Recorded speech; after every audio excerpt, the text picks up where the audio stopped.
नमस्कार दोस्तों, साहित्यिक कहानियों के इस चैनल कहानियां जिंदगी की पर मैं शैली नारायण एक बार फिर आप सबका बहुत बहुत स्वागत करती हूँ। और आज लेकर आई हूँ श्री मिथिलेश्वर द्वारा रचित एक कहानी, बारिश की रात।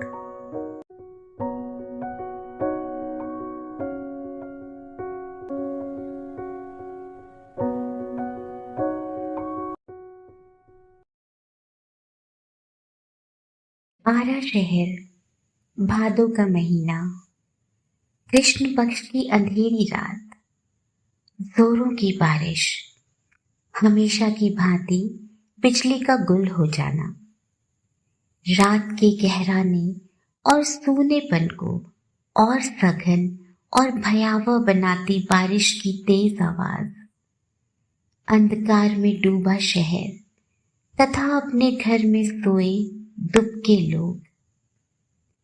लेकिन सचदेव बाबू की आंखों में नींद नहीं। अपने आलीशान भवन के भीतर अपने शयन कक्ष में बेहद आरामदायक बिस्तरे पर अपनी पत्नी के साथ लेटे थे वे। पर लेटने भर से ही तो नींद नहीं आती। नींद के लिए जैसी निश्चिंतता और बेफिक्री की जरूरत होती है, वह तो उनसे कोसों दूर थी। हालांकि यह स्थिति सिर्फ सचदेव बाबू की ही नहीं थी, पूरे शहर पर खौफ का यह कहर था। आए दिन चोरी, लूट, हत्या, बलात्कार, राहजनी और अपहरण की घटनाओं ने लोगों को बेतरह भयभीत और असुरक्षित बना दिया था। कभी रातों में गुलजार रहने वाला उनका यह शहर अब शाम गहराते ही शमशानी सन्नाटे में तब्दील होने लगा था।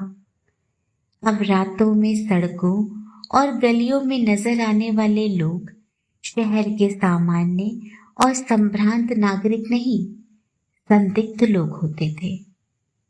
तब किसके यहाँ क्या हो जाए, सब आतंकित थे।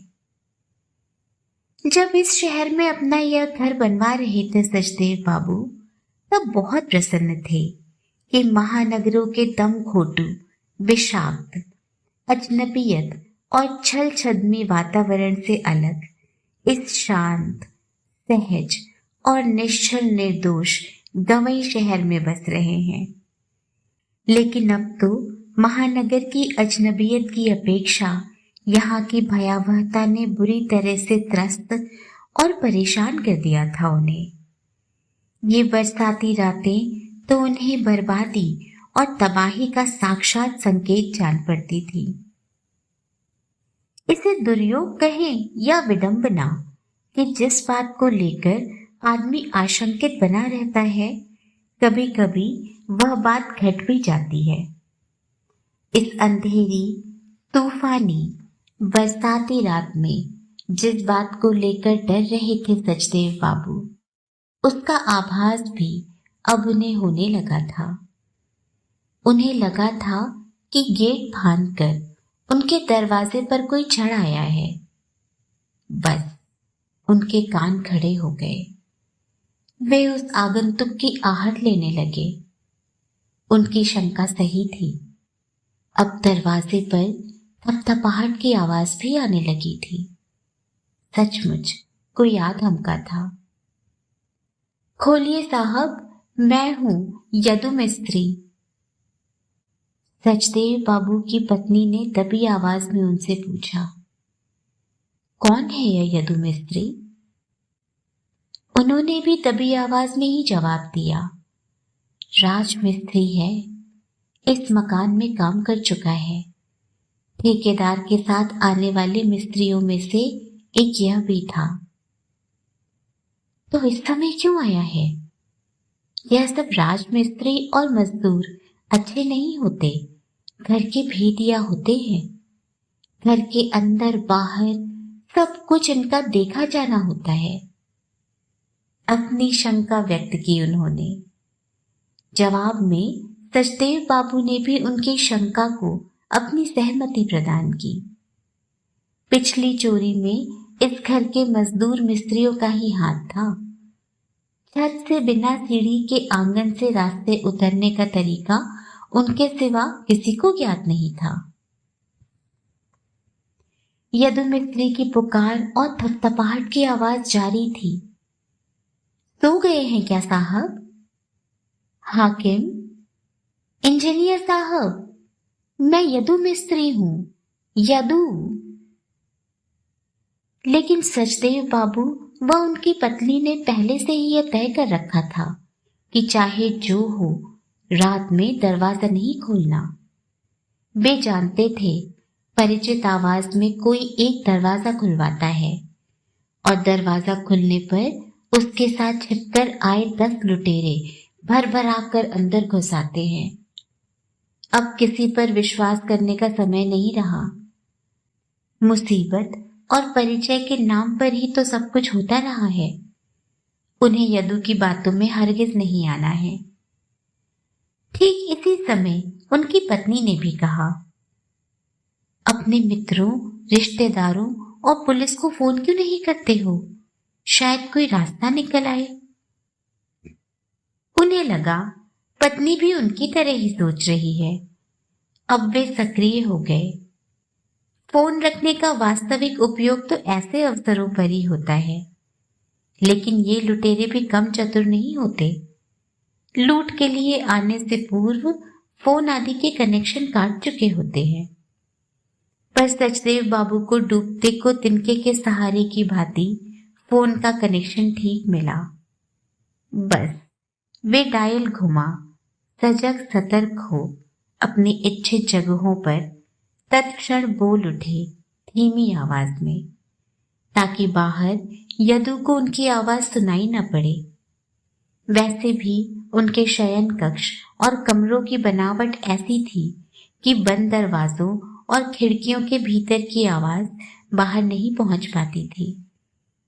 इधर बाहर दरवाजा थपथपा रहा और आवाज लगा रहा यदु मिस्त्री बारिश में पूरी तरह भीगा हुआ था।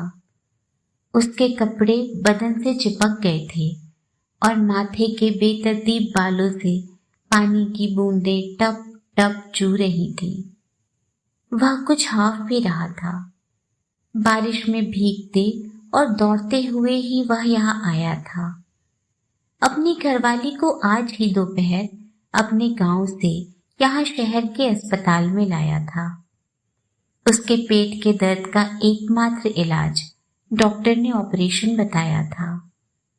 गांव से जो पैसे लेकर वह चला था, वह तो चिकित्सक की मोटी फीस और महंगी सुइयों दवाइयों में तत्क्षण समाप्त हो गए थे।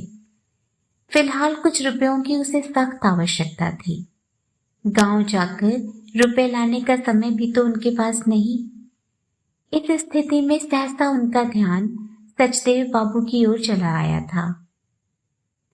सचदेव बाबू के मकान में लंबे समय तक काम कर चुका था वह। उनके मकान निर्माण के लिए ही उसे गांव से बुलवाया था ठेकेदार ने। शहर के मिस्त्रियों से ज्यादा काम करता था वह। नींव से लेकर छत ढलाई और प्लास्टर फिनिशिंग तक इस मकान में कर चुका था। इस घर की एक एक ईंट से वह परिचित था। कई जगह सचदेव बाबू जैसा चाहते थे उनकी बात ठेकेदार नहीं समझ पाता था, लेकिन मिस्त्री होने के चलते वह जल्द ही समझ जाता था।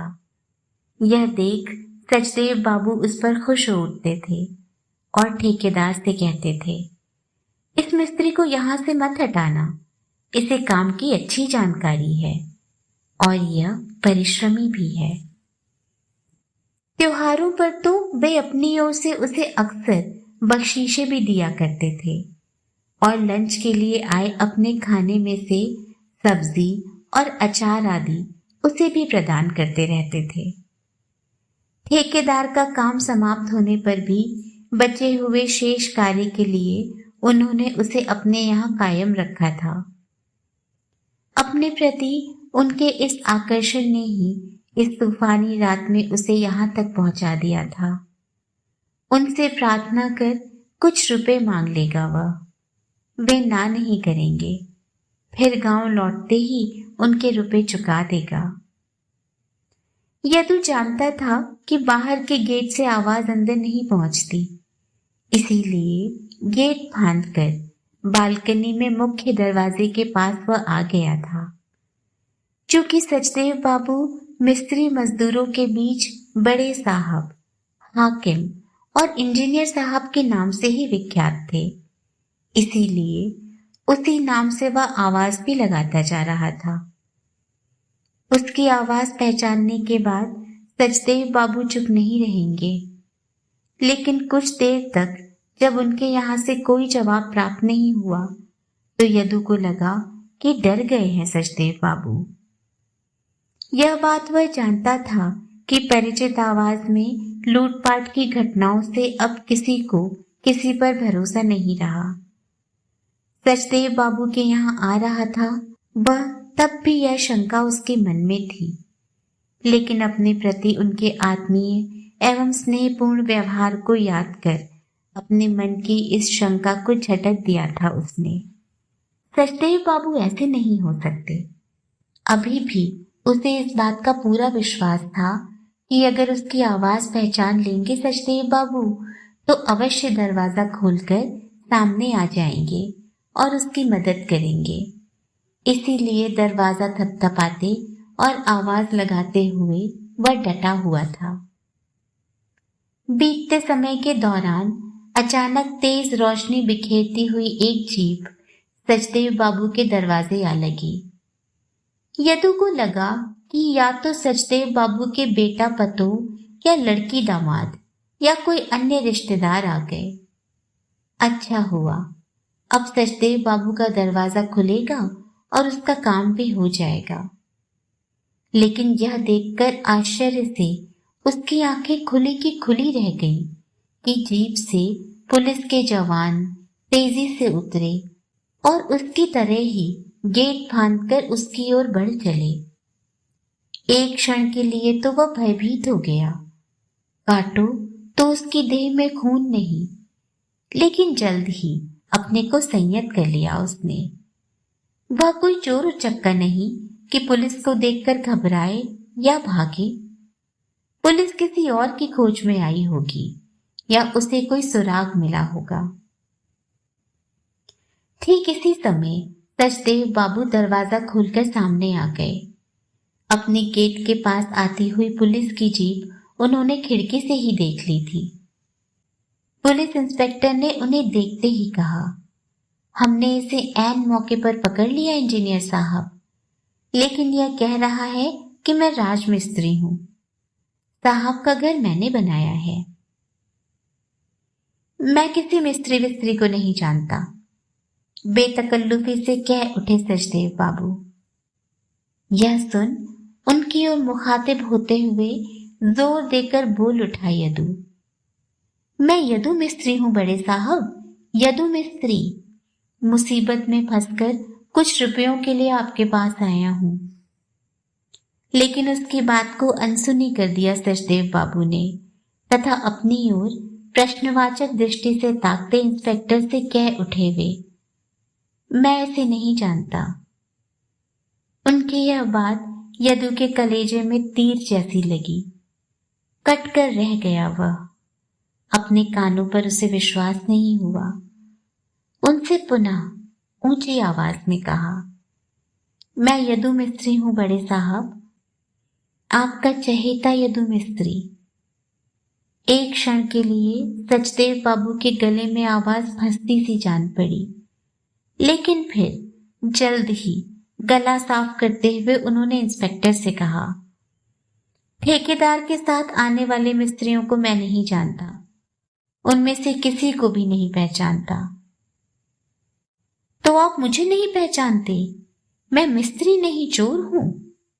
इस बार यदु की आवाज बदल गई थी और उसका पूरा बदन तन गया था। जवाब में इंस्पेक्टर ने उसे डांटते हुए कहा, चुप बदमाश, अकड़ रहा है। इस मोहल्ले में बहुत उत्पात मचा रखा था तूने, आज पकड़ में आया। और साथ के जवानों को आदेश दिया, ले चलो इसे। लेकिन इंस्पेक्टर की डांट के बावजूद करनी वसूला चलाने वाले उसके हाथ की मुट्ठियां कस गई तथा आग्नेय नेत्रों से सचदेव बाबू को घूरते हुए गरज उठा हुआ। तो आप मुझको नहीं पहचानते? मैं चोर हूं। तो अब उसी रूप में आऊंगा, अब उसी रूप में पहचानिएगा। साला धमकी देता है, चोरी और सीना जोरी दोनों। इंस्पेक्टर ने कसकर उसे एक हाथ लगाया। वह दर्द से करा उठा। शायद कुछ जगह चोट लगी उसे, लेकिन उसकी बातों से उसके कम दर्द का अनुभव नहीं किया सचदेव बाबू तथा उनकी पत्नी ने। वह कहकर गया है कि अब चोर लुटेरे के रूप में ही आएगा। उससे कुछ भी तो गोपनीय नहीं, सब कुछ उसका देखा जाना है। अब क्या होगा? उसे न पहचानकर उन्होंने अच्छा नहीं किया, लेकिन न चाहते हुए भी उन्हें ऐसा करना पड़ा। उनके भीतर अंतर्द्वंद अभी भी बना हुआ था। वे समझ नहीं पा रहे थे कि उन्होंने अच्छा किया या बुरा। हालांकि उन्हें लग रहा था कि यदु को न पहचानना उनकी आंतरिक इच्छा नहीं, समयगत विवशता थी। पुलिस द्वारा यदु को पकड़कर ले जाने के बाद दरवाजा बंद कर पुनः अपने शयन कक्ष में वे दोनों पति पत्नी आ गए, लेकिन उनकी बेचैनी और घबराहट खत्म नहीं हुई। अशांति और उद्विग्नता पूर्ववत बनी रही।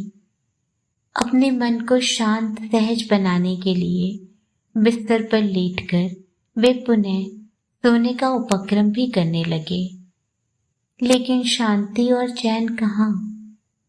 यह ठीक है कि अब अपने दरवाजे पर वे यदु की दस्तक महसूस नहीं कर रहे थे, लेकिन अब तो उनके मन पर सीधे सीधे दस्तक दे रहा था यदु, जो दरवाजे की दस्तक से ज्यादा भयावह और कष्टदायक थी।